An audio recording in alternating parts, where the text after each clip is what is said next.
Sections का inbreeding प्रकार। आज है आउटब्रीडिंग। आउटब्रीडिंग क्या है तथा कितने प्रकार की होती है उनके बारे में अध्ययन करेंगे। सर्वप्रथम आउटब्रीडिंग इसे कहते हैं 6 पीढ़ी से ऊपर अथवा अन्य असंबंधित पशुओं के नर मादाओं में पारस्परिक सहवास को बहिर्प्रजनन कहते हैं। यानी आउटब्रीडिंग में 6 पीढ़ियों से ऊपर या 6 पीढ़ियों से अधिक अन्य असंबंधित पशुओं की नर व मादाओं के मध्य पारस्परिक सहवास आउटब्रीडिंग कहलाता है।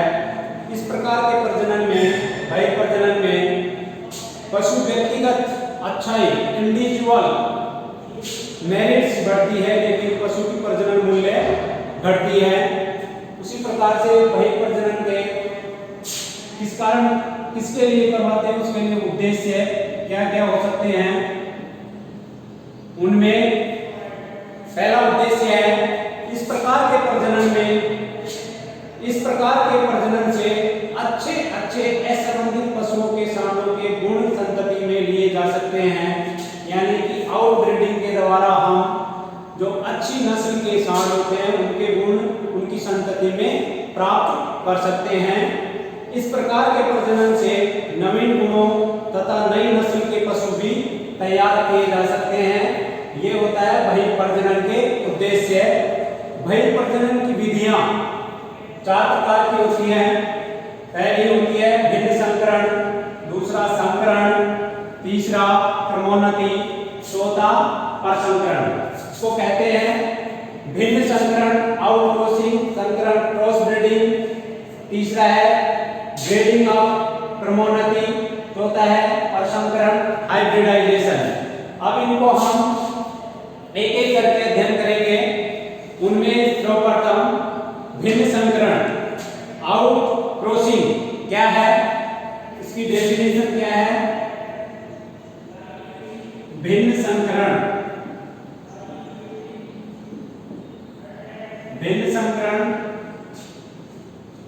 इस प्रजनन या संकरण में एक ही शुद्ध नस्ल के असंबंधित पशुओं के नर व मादाओं में पारस्परिक सहवास करवाया जाता है। इस प्रजनन या संकरण भिन्न संकरण में इस प्रजनन या संकरण में एक ही नस्ल के शुद्ध इस संकरण में एक ही नस्ल के शुद्ध असंबंधित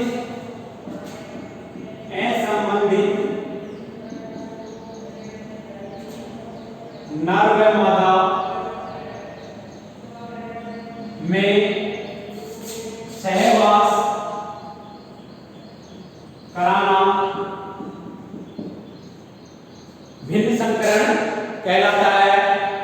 यानी कि भिन्न आउटक्रॉसिंग क्या है, प्रजनन संकरण में एक ही नस्ल के शुद्ध लेकिन वो होते हैं असंबंधित नर व मादा में पारस्परिक सहवास करवाया जाता है, उसे भिन्न संकरण कहते हैं। यह प्रजनन विधि की गिरी हुई नस्ल को इस प्रजनन विधि द्वारा भिन्न संकरण के द्वारा किसी पशु की गिरी हुई नस्ल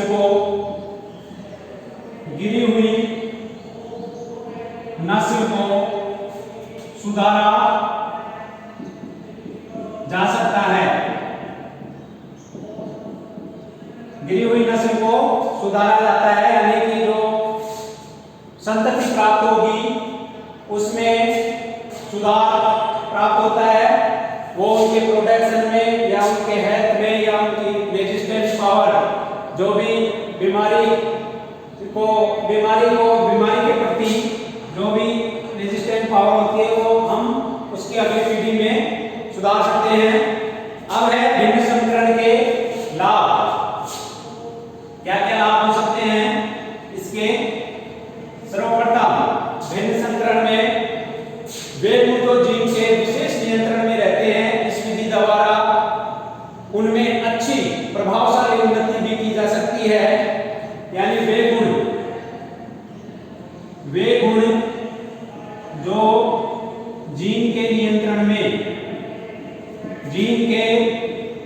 नियंत्रण में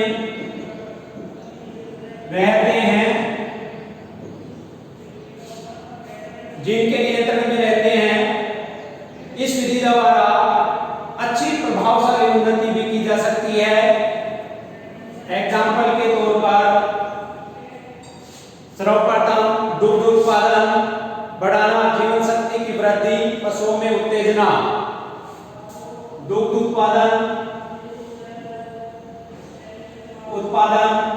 बढ़ाना क्रॉस ब्रीडिंग के द्वारा संभव है। जीवन शक्ति की वृद्धि, दूसरा जीवन शक्ति की वृद्धि, और तीसरा है पशु की उत्तेजना। पशु की उत्तेजना ये हम आउटक्रॉसिंग भिन्न संकरण के द्वारा बढ़ा सकते हैं। दूसरा है पशु को प्रजनन से पूर्व सावधानी पूर्वक चयन कर वरण कर उनसे सहवास करवाया जाए, जेनेटिक कारकों को स्थिर रखने का। दूसरा इसका उपयोग लाभ है, जो भी जेनेटिक लक्षण होते हैं उनको संरक्षित रखना। जेनेटिक लक्षणों को सुरक्षित रखना आउटक्रॉसिंग के द्वारा संभव है। पशुपालकों को अपने पशुओं को शीघ्र सुधार करने का। तीसरा है पशुपालकों को के द्वारा नस्ल को आसानी से सुधारा जा सकता है। ये थे आउटक्रॉसिंग के लाभ। अब इसके बाद में दूसरा है संकरण। क्रॉस ब्रीडिंग क्या है, कितनी पीढ़ियों के मध्य करवाया जाए जिससे कि अगली पीढ़ी में संतति सही प्राप्त हो। उसी प्रकार से इसके लाभ दोनों देखे हैं। दूसरा है संकरण, क्रॉस ब्रीडिंग।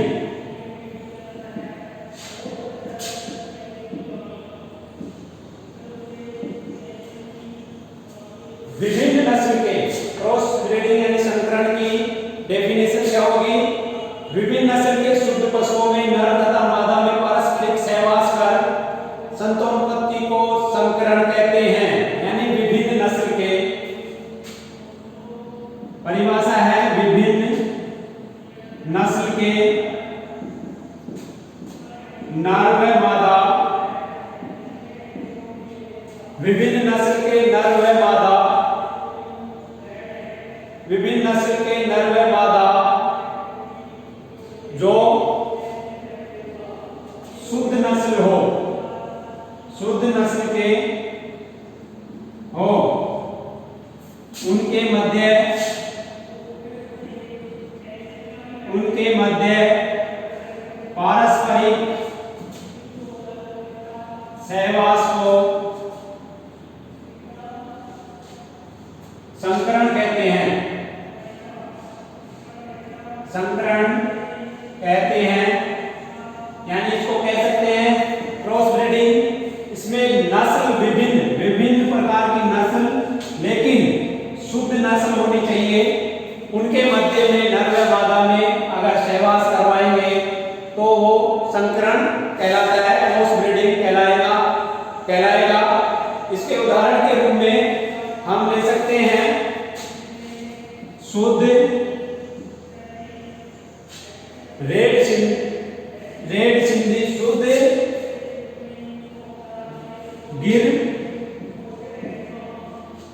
शुद्ध गिर सांड या गाय, शुद्ध गिर गाय ले लें, और इसके इसका क्रॉस किससे करवाएं? वो भी शुद्ध होना चाहिए, शुद्ध साहिवाल। साहीवाल सांड।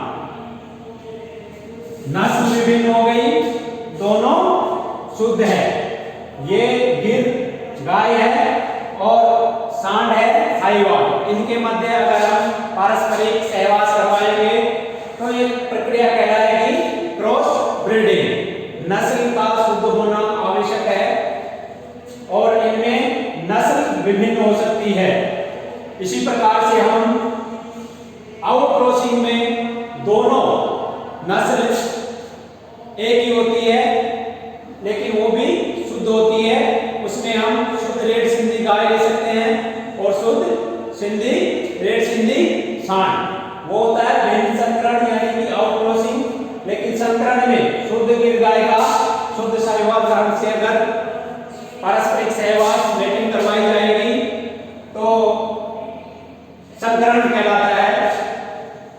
अब इसमें इस प्रजनन से यानी संकरण प्रजनन से जो संतति उत्पन्न होती है वो व्यावसायिक रूप से बाजार में सीधी बेचनी चाहिए, क्योंकि उनसे पुनः प्रजनन कराना पशुपालक के लाभ के लिए उचित नहीं है। यानी कि इनके क्रॉस से जो भी अगली पीढ़ी प्राप्त होती है उनका दोबारा से अगर हम संकरण करवाएंगे तो वो गिरी हुई नस्ल होगी। इसलिए हम इसी पीढ़ी पर उसको बेच देते हैं, सीधा बेचना चाहिए। ये पशुपालक के लिए उचित नहीं है कि इसमें संकरण करवा के अगली पीढ़ी में से भी अधिक अच्छे गुणों की पीढ़ी प्राप्त कर सके, वो नहीं होता है। यह प्रजनन मुख्य रूप से सूअरों में संकरण की प्रक्रिया, संकरण विधि, प्रजनन विधि के उदाहरण है। किन किन में करवाते हैं? ज्यादातर सुअर में क्या करवाते हैं कि दो शुद्ध विभिन्न नस्ल के नर व मादा लेंगे, जिससे कि प्रथम पीढ़ी में अच्छे मांस उत्पन्न करने वाले सुअर प्राप्त होंगे, जिससे कि हम मार्केट में बेच देते हैं। दूसरा है ब्रोइलर्स। इनमें काम में लेंगे ये विधि। वह मांस उत्पन्न करने हेतु जो भी ब्रीड्स होगी उनमें काम में लेंगे, जिससे कि उसे हम डायरेक्ट मार्केट में बेच सकें। इस प्रजनन के द्वारा हम दुग्ध उत्पादन हेतु नई संतति प्राप्त नहीं कर सकते हैं। साधारणतः इस प्रजनन से जो भी नस्ल पैदा होगी, साधारणतः नई नस्ल पैदा करने के लिए क्रॉस ब्रीडिंग करवाया जाता है। यानी कि एक अलग ही नस्ल प्राप्त करने के लिए हम संकरण की विधि अपनाते हैं, जिससे कि क्या है कि नई पीढ़ी, नई संतति प्राप्त होगी। इसके अलावा संकरण की प्रक्रिया को, जो भी क्रॉस ब्रीडिंग है, उसको हम 2-3 प्रकारों में पढ़ेंगे। इन विधियों के द्वारा क्रॉस ब्रीडिंग करवाई जाती है।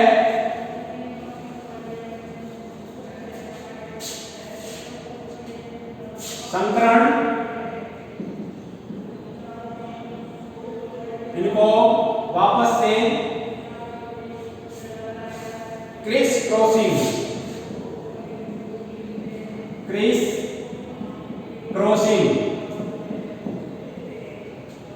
दूसरा है त्रिसंकरण,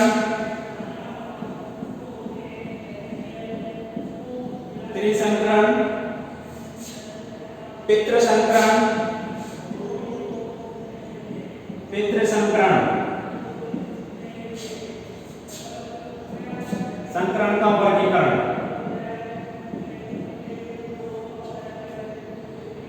ये तीन तरह की विधियां हैं संकरण की। इसमें सर्वप्रथम हम क्रिस क्रॉसिंग को लेते हैं। इस प्रजनन विधि में, क्रिस क्रॉसिंग प्रजनन विधि में संकरण के दो विभिन्न नस्लों के शुद्ध नर मादा को एकांतर रूप से, अल्टरनेट एक पीढ़ी प्राप्त हुई, उसके बाद में उसी पीढ़ी के जनकों में से एक ले लेंगे, उससे वापस से प्रजनन करवाएंगे, फिर वापस से जो संतति प्राप्त होगी उसका वापस से उन्हीं में से एक का सहवास करवाते हैं। तो ये होता है क्रिस क्रॉसिंग। इसमें क्या होगा, इस संकरण में इस प्रकार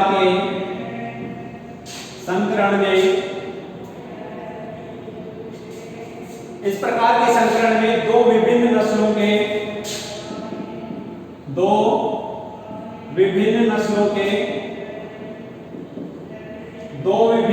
के नर व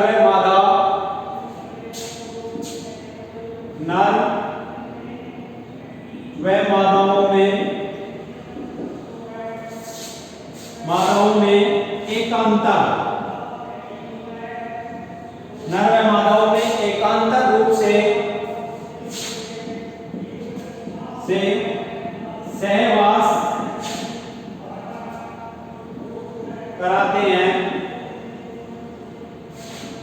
क्रिस क्रॉसिंग कहलाती है।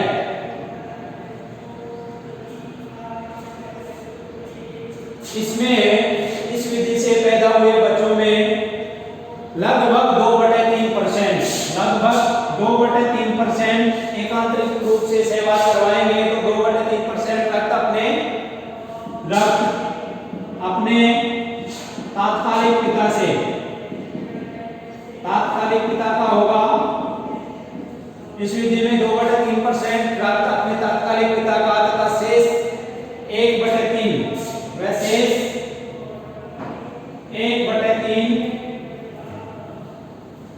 उपयोग दूसरी नस्ल का होगा। इसमें 2/3% रक्त अपने तात्कालिक पिता का तथा शेष 1/3% रक्त जो भी नस्ल जिससे सहवास करवाएंगे उसका होगा, यानी दूसरी नस्ल का होगा। इसी प्रकार से हम इसको उदाहरण के तौर पर देखें तो मेल व फीमेल जो कि शुद्ध नस्ल है उसमें ए व ब के रूप में हम अगर नस्ल लेंगे, ये भी 100% शुद्ध है, ये भी 100% मेल और फीमेल लेंगे तो इससे जो प्रथम संतति पैदा होगी उसमें जो भी मादा होगी उसमें 50% ए का होगा और 50% ब का होगा। अब इसका एकांतर रूप में प्रजनन करवाना है, यानी कि सहवास करवाना है, तो वापस से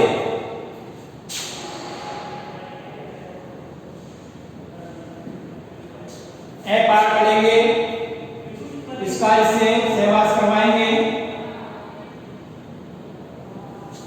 तो इसमें दूसरी पीढ़ी में अगर जो भी संतति हमें प्राप्त होगी उसमें ये प्रतिशत बदल जाएगा।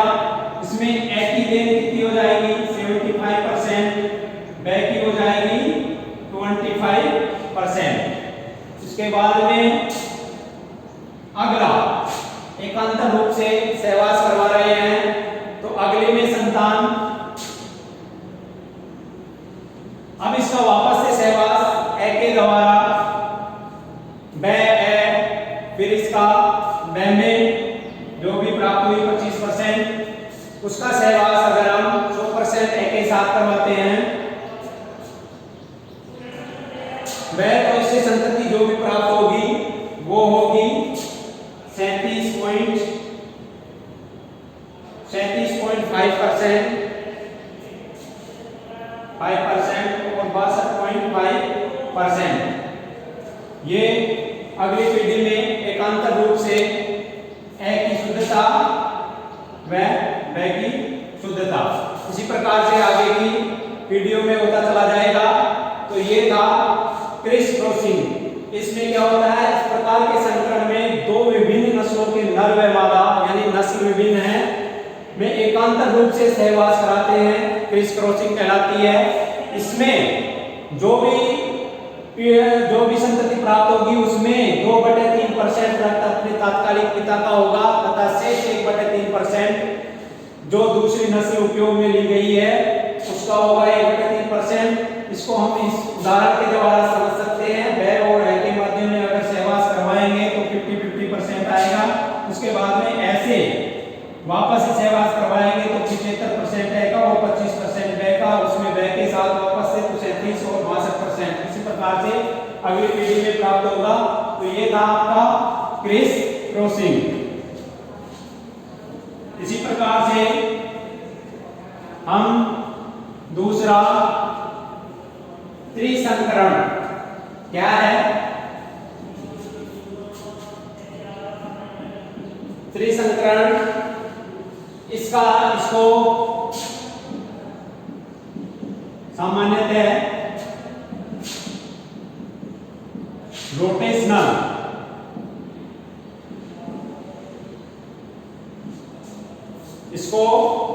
रोटेशनल नंबरवार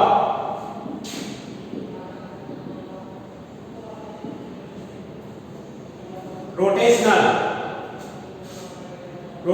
नंबरवार क्रॉसिंग भी कहते हैं। ये इसका दूसरा नाम है। त्रिसंकरण को रोटेशनल क्रॉसिंग भी कह सकते हैं। यह बहिर प्रजनन की वह विधि है, यह बहिर प्रजनन यानी आउटब्रीडिंग की वह विधि है जिसमें एक साथ 3 या इससे अधिक विभिन्न नस्ल के शुद्ध पशुओं को रोटेशनल से क्रॉस अथवा सहवास करवाया जाता है। परिभाषा के रूप में बहिर प्रजनन की वह विधि जिसमें और विधियों में तो 2 नस्ल लेते हैं, लेकिन त्रिसंकरण रोटेशनल क्रॉसिंग में हम 3 नस्ल, वह विधि जिसमें एक साथ 3 या इससे अधिक विभिन्न नस्लों, जिसमें 3 या बहिर प्रजनन की वह विधि जिसमें 3 या इससे अधिक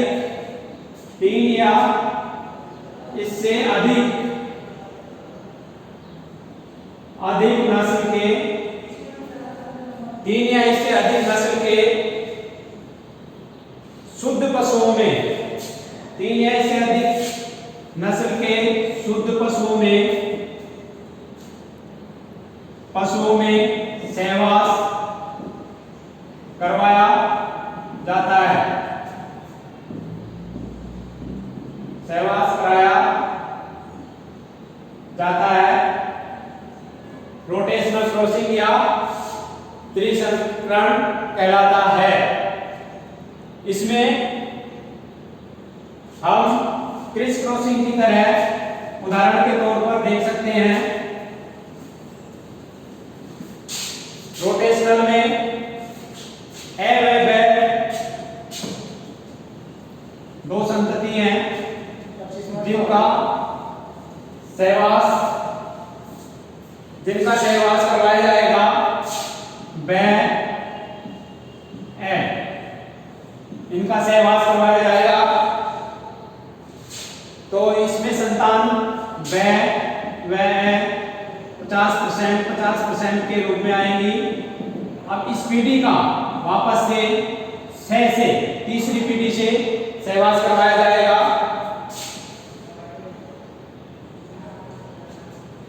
100% इसमें बै व ए का 50%। अब इसमें वापस से अगर अगली पीढ़ी प्राप्त होगी तो उसमें तीसरे का इन्वॉल्व हो जाएगा, यानी ए और बै, अब तीसरा है 6, तो इसमें ए बै से तीनों का कुछ ना कुछ गुण आएगा अगली पीढ़ी में। तो 25 50% पे जो रोटेशनल के रूप में हम तीसरी नस्ल लिए थे वो आएगी।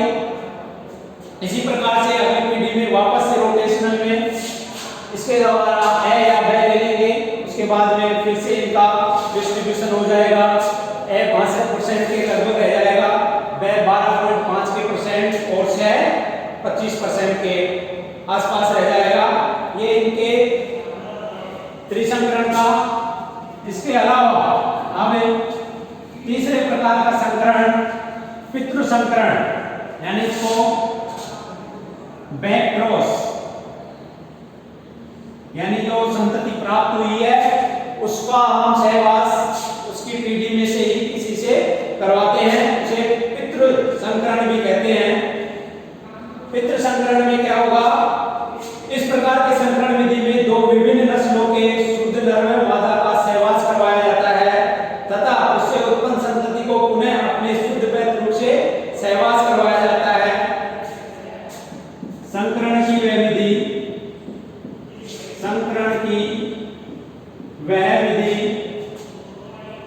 जिसमें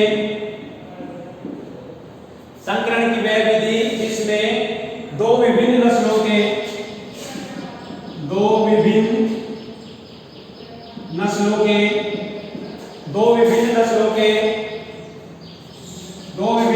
के शुद्ध नर व मादा, दो विभिन्न नस्लों के शुद्ध नर व मादा का सहवास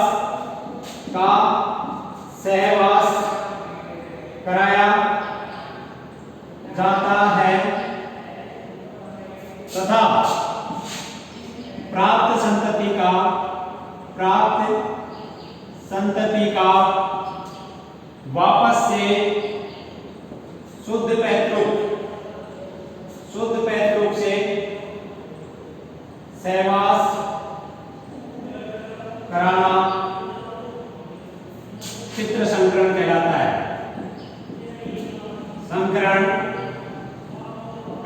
है। इस संकरण में क्या होता है कि जो भी दो विभिन्न नस्ल के शुद्ध नर व मादा होंगे उससे जो दूसरी पीढ़ी में जो भी संतति प्राप्त होगी उसका संकरण हम वापस से उसके माँ और बाप में से किसी से भी करवा सकते हैं। यानी पितृ यानी उसकी जो भी मातृ और पितृत्व संतति होगी उससे वापस से क्रॉसिंग करवाते हैं, वो कहलाता है बैक क्रॉसिंग। इस विधि द्वारा साधारणतः उपभोग जेनेटिक अध्ययन किया जाता है, ब्रीडर्स द्वारा कम ही उपयोग में लिया जाता है। इसमें क्या अध्ययन करते हैं, जेनेटिक अध्ययन, लेकिन ब्रीडर्स के लिए कम उपयोग में लेते हैं। उसे उदाहरण के तौर पर हम देखेंगे तो किस तरह से देख सकते हैं, यानी दो नर व मादा है शुद्ध नस्ल के, T और T 100% शुद्ध, और एक तो है शुद्ध और एक है अशुद्ध। अशुद्ध को हम स्मॉल tt के बारे में tt से लिख सकते हैं। अब इनमें क्रॉसिंग होकर अगली पीढ़ी में अगली संतति प्राप्त होगी tt।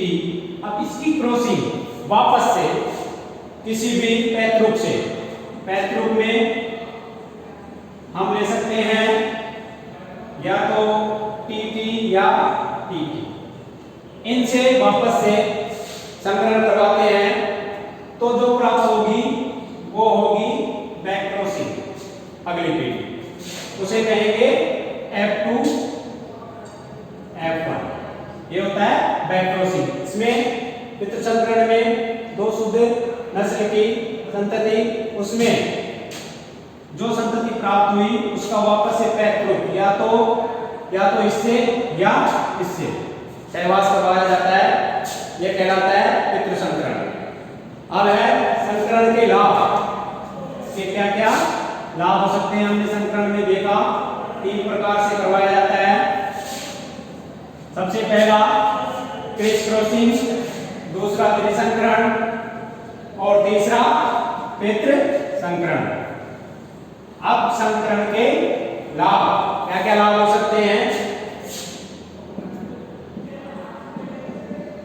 संकरण के लाभ में वह लक्षण जो आपने नस्ल में पूर्व में नहीं है, लेकिन अपनी नस्ल में आप अच्छे गुण को दूसरी नस्ल से आपकी संतति में प्राप्त कर सकते हैं, अतः किसी नई किस्म के मनवांछित गुण उत्पन्न कर सकते हैं। संकरण द्वारा मनवांछित गुण उत्पन्न कर सकते हैं। मनवांछित गुण उत्पन्न कर सकते हैं। इस विधि द्वारा नई नस्ल उत्पन्न कर सकते हैं। तीसरा है, इस विधि से उत्पन्न संतति बहुत तेज होती है। पैदा हुई संतति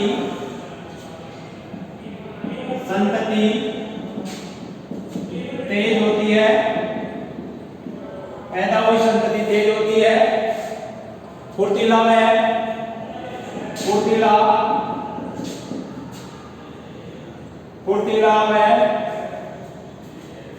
अधिक उत्पादन देने वाला, अधिक शारीरिक वृद्धि वाला, जैसे दूध, ऊन, अंडे आदि देने वाला, क्योंकि इसमें असमान जीन ज्यादा होते हैं। फुर्तीला व उत्पादन अधिक,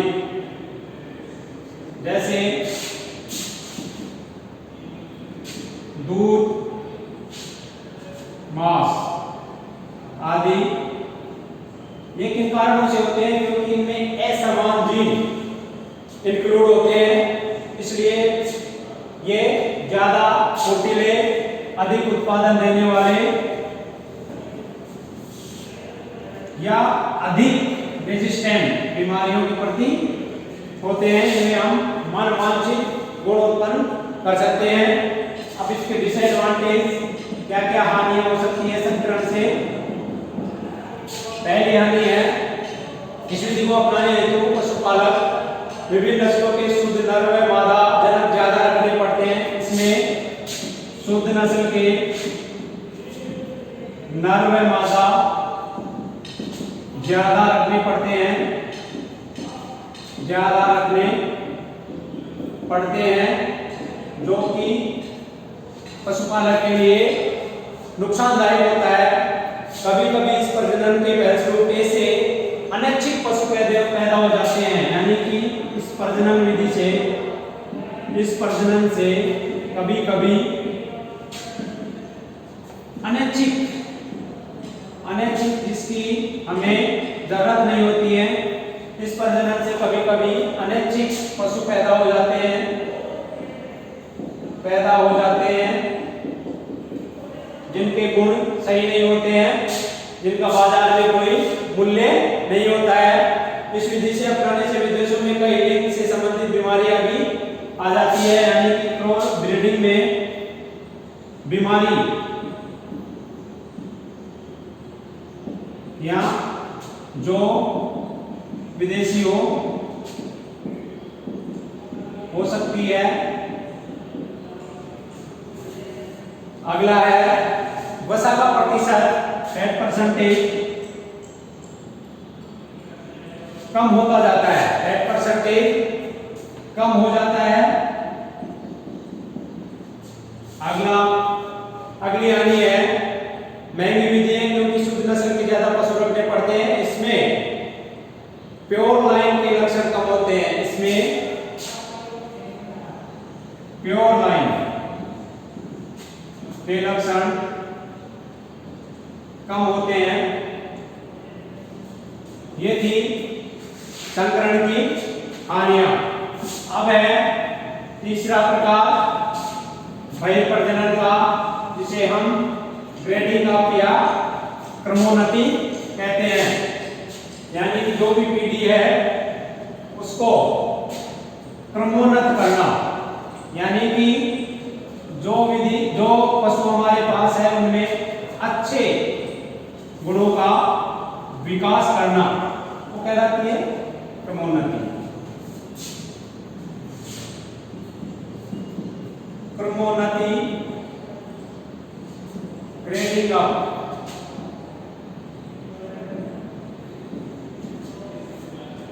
प्रजनन की वह विधि जिसमें कुछ नस्ल के कुछ चुने हुए सांडों को, इसमें कुछ चुने हुए कुछ नस्ल के चुने हुए सांडों को देसी व अशुद्ध किस्म की मादाओं से मिलाया जाता है तथा उसमें उत्पन्न मादा संतति को पुनः पीढ़ी दर पीढ़ी इन्हीं शुद्ध नस्ल के सांड से प्रजनन करवाया जाता है, जिससे कि 6 से 7 पीढ़ियों के मध्य अशुद्ध पशुओं का बिल्कुल दूध शुद्ध जैसा हो जाता है। इसे क्रमोन्नति कहते हैं। प्रजनन की वह विधि, प्रजनन की वह विधि जिसमें कुछ चुने हुए सांडों का, कुछ चुने हुए सांडों को, इस प्रजनन विधि में जिसमें कुछ चुने हुए सांडों को देसी व अशुद्ध किस्म की गायों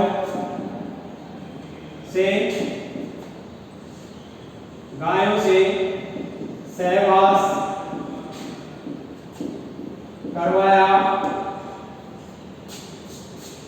जाता है। सहवास करवाया जाता है, उससे उत्पन्न मादा संतति को, उनसे उत्पन्न मादा संतति को सहवास करवाया जाता है। उनसे उत्पन्न मादा संतति को पुनः पीढ़ी दर पीढ़ी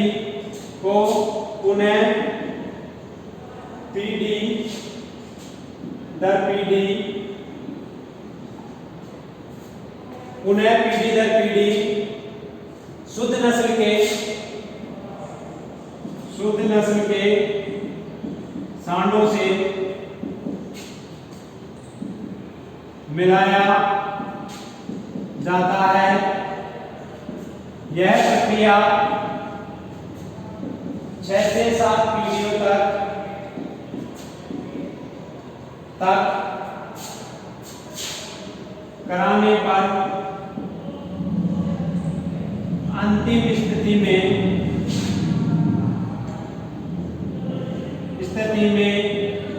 शुद्ध नस्ल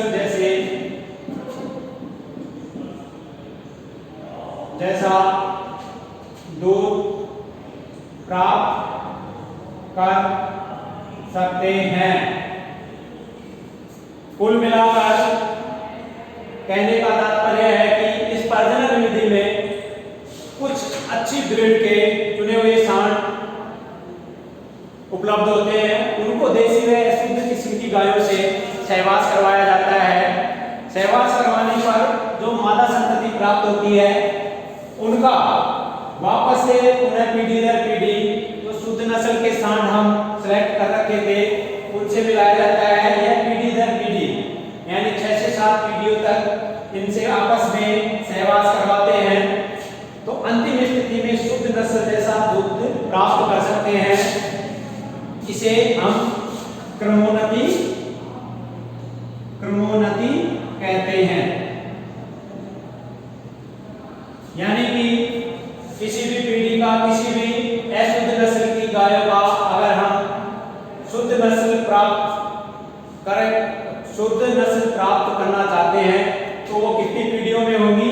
6 से 7 पीढ़ियों में शुद्ध होती है। इनका वापस से क्रॉसिंग करवाकर 5-6 पीढ़ियों तक लगातार, तो 6 पीढ़ियों में, 6-7 पीढ़ियों में शुद्ध नस्ल जैसा प्राप्त हो जाता है। इसी प्रकार से अब इसके क्या क्या लाभ हैं?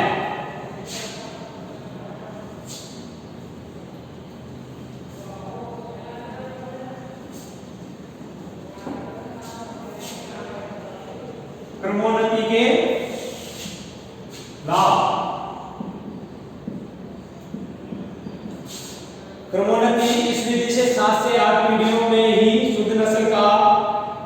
पशु प्राप्त कर सकते हैं। कितनी पीढ़ियों में? 6 से 7 पीढ़ी में शुद्ध नस्ल प्राप्त कर सकते हैं। 6 से 7 पीढ़ियों में शुद्ध नस्ल प्राप्त कर सकते हैं। इस विधि के शुरुआत में कम खर्च पर अधिक शुद्ध पशु प्राप्त कर सकते हैं। खर्च कम आता है,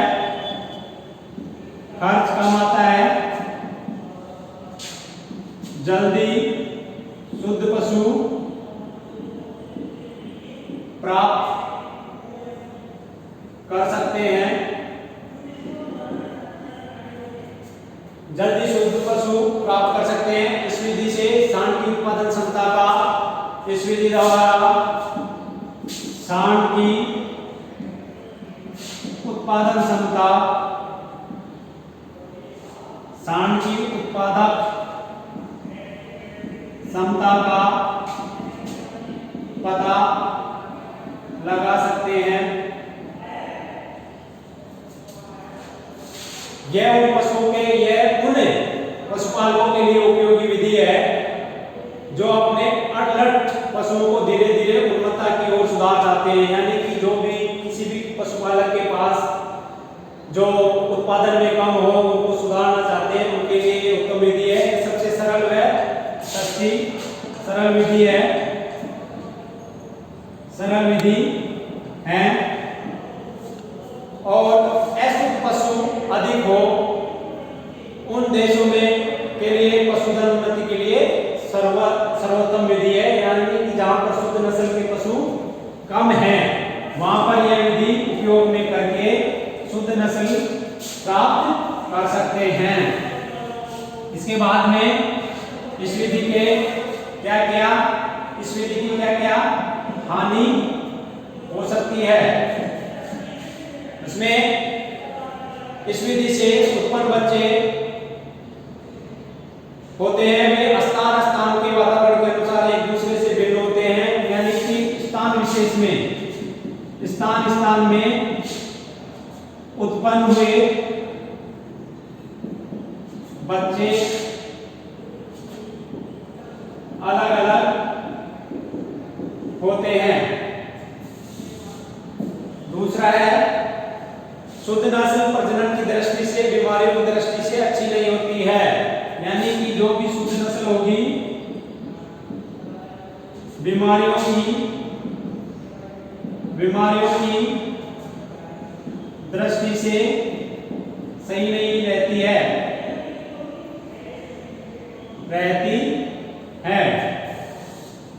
अगला है खराब जीन है प्रभावी अवस्था में, खराब जीन अप्रभावी अवस्था में संतति में पहुंच जाते हैं।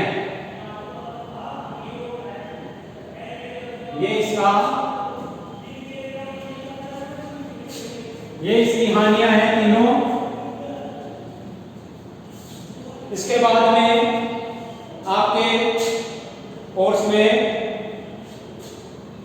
लास्ट वही प्रजनन की विधि वर्गीकरण के रूप में प्रसंस्करण, जो कि हम अगली क्लास में पढ़ेंगे।